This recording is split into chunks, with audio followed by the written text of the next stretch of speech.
afternoon to each and everyone, and especially to our Professor Emmy S. Misil, and to our S team, Mr. Christian Francisco. My name is Lily Rose Hanson from BP3F. In this video, I am going to discuss about the history of color wheel and its colors.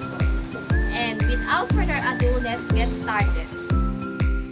I will start off first with a brief history of color. When most people think of color, the first thing that comes to mind is a color wheel we were shown in elementary art class. This abstract representation is meant to show the relationships between certain colors in the wheel and denotes the primary, secondary, and tertiary colors, which can be combined in various ways to create a broader spectrum. The first color wheel presented by Sir Isaac Newton in the 17th century when the first discovered the visible spectrum of light. Around this time, color was thought to be a product of the mixing of light and dark, with red being the most light and blue the most dark. Newton saw that this theory was flawed, and while in isolation as the bubonic plague ravaged Europe, began testing the properties of white light and to try therewith the celebrated phenomena of color. In his classic Priscilla experiment, he noted that white light is composed of a variety of colors. He then mapped these colors into an octave schema as the first color wheel and the original Roy G. Biv. His experimentations also led to the discovery that all secondary colors can be made by mixing primary colors. The mixtures of colors in varying ratios resulted in different use of novel colors from the classic Roy G. Biv baseline and resulted in the first hue wheel, which is likely the color wheel we are most used to seeing. So now we are going to discuss the history of colors in color wheel. These are the only colors that can be created by mixing other colors together, also known as pure colors. They are the building block of all use of the color spectrum. In painting, these colors are red, yellow, and blue. When mixing pigments, the primary colors are cyan, magenta, and yellow. When mixing light, the primary colors are red, green, and blue.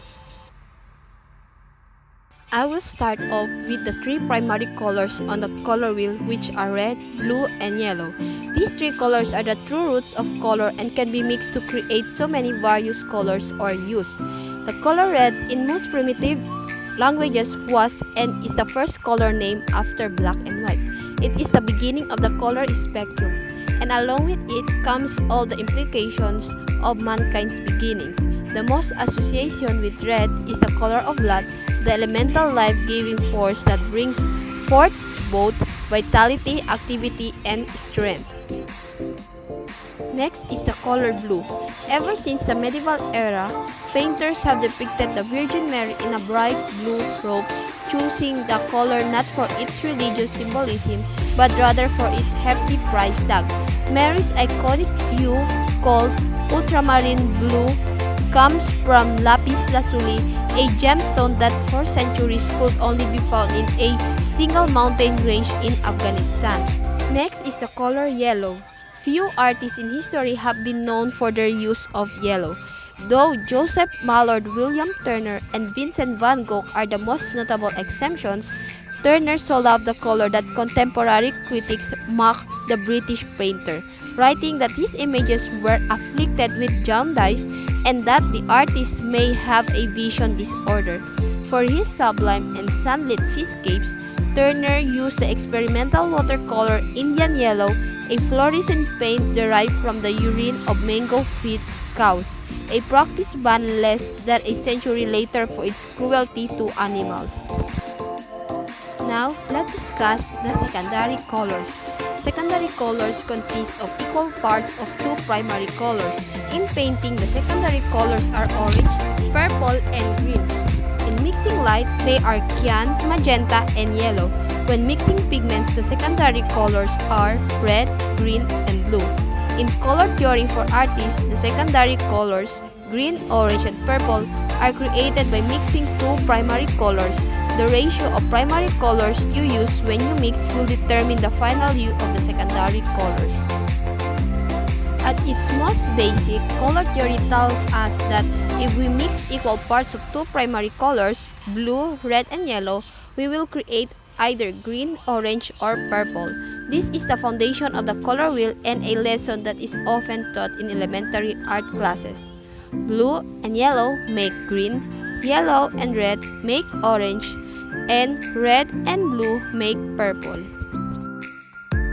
Next is the intermediate colors. These intermediate colors are created by either combining unequal amounts of two primary colors, or you can achieve similar results by combining a primary and connected secondary color. In other words, a secondary color that is close to your primary color is located on the color wheel.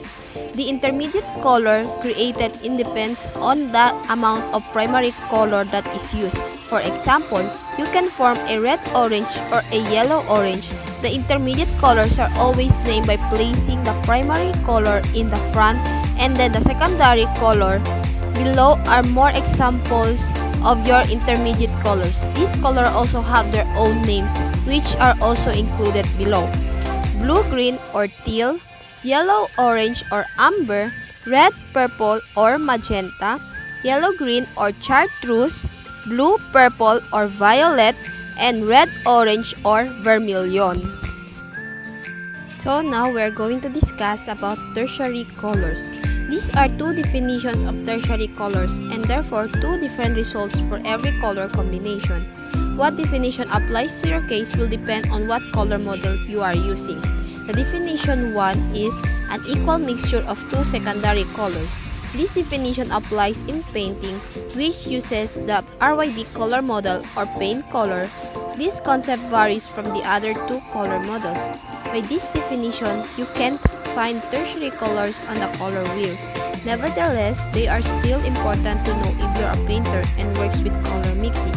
Some examples of RYB tertiary colors are slate, combination of green and purple, olive, combination of green and orange, and brown, combination of purple and orange.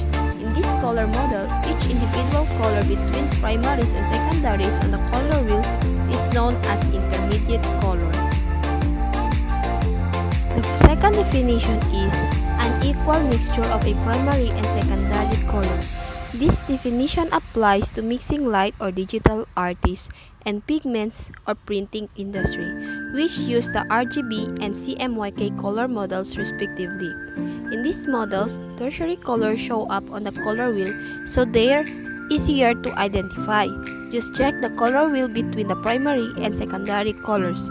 So here are some examples of RGB and CMYK tertiary colors. First is the chartreuse, combination of green and yellow. Second is the spring green, combination of green and cyan. And azure, the combination of blue and cyan. Next is the analogous colors. Analogous colors are colors that are next to each other on a color wheel. Usually, it is a grouping of 3 to 5 colors that sit adjacent from each other. They can range from a group of warm colors to a group of cool colors, or even a group that mixes the two cool colors, or even a group that mixes the two together. For example, yellow, yellow, and green are categorized as analogous colors. The word analogous is defined as two things with a similar function or feature that are comparable to one another. In order to illustrate analogous color schemes in a way that most people can process, I've grabbed an example from famous works of art that use a predominantly analogous color palette. Our first example is the iconic Sunflowers painting by Vincent van Gogh. I think that history is on our side when we say that the colors in this painting are pleasing to the eye. As a famous work of art, it stands on its own in this regard. We have a nice range of analogous colors appearing. Orange, yellow, green, and green are all adjacent on the wheel and appear in the painting in a delightful way. This palette mixes the warm yellows and oranges with the cooler green. Next is the complementary colors. Complementary colors, sometimes called opposite colors, refer to pairs of color values that oppose each other in lightness and hue. They are the chromatic values that boost the biggest difference physically in presentation. Color theory shows that when complementary colors are used next to each other, they appear more intense or look brighter, but when complementary colors are mixed together, they appear less intense or look duller. Way back in 1793, there was an American-born British scientist, Benjamin Thomson, who coined the term complementary colors. They didn't have Netflix back then, so he was messing around with candles for entertainment. He noticed the way the cast shadows had contrasting colors.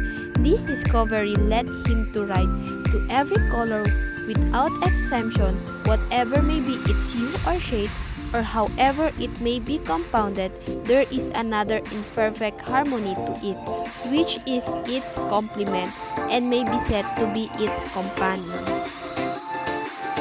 And lastly is the monochromatic colors. Historically speaking, the very beginning of monochrome painting can be traced back to the French writer Paul Billhouse in the year 1982 artwork entitled "Negros Fighting in a Cellar at Night." The art piece was later appropriated by Alphonse Allais, who expanded the concept by adding another 7 monochromatic paintings with humorous titles like "First Communion of Anemic Young Girls in the Snow" or "Apoplectic Cardinals Harvesting Tomatoes on the Shore of the Red Sea." But what started as a joke between two French literary figures turned into a comprehensive artistic movement in the years to come. Inspired by French writers, the father of suprematism created his first monochrome painting, Black Square, as a way to free art from the dead weight of the real world. Monochrome means one color, so in relation to art, a monochrome artwork is one that includes only one color. It can use different shades of one color, but by definition, should contain only one base color.